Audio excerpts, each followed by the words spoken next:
Tell me about your mom then. Well, she's been a Republican political consultant for some 45 years, and people assume that I got my political interests from her, but in fact our interests were similar but just diverged into two different areas.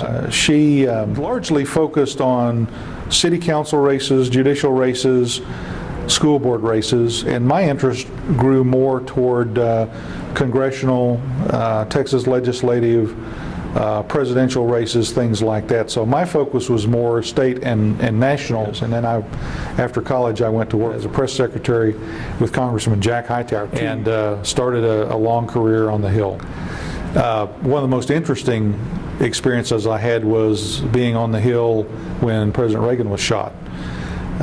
John Hinckley, who grew up here in Dallas, in Highland Park as a matter of fact, was in Washington. He was unstable young man.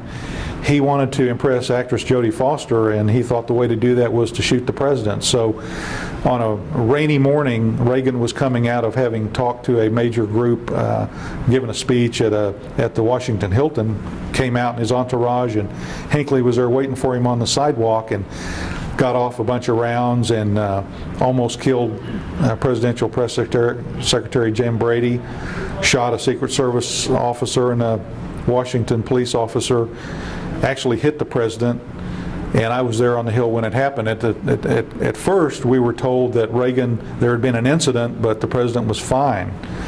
Then we learned that, in fact, the motorcade had gone to the hospital, and only later did we learn that Reagan, in fact, had been hit.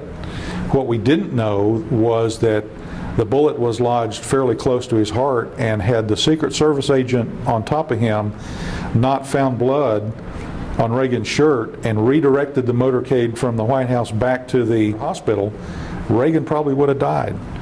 And that decision to redirect the motorcade to the hospital saved Reagan's life. It was a very tough day on the Hill. Everybody was in shock.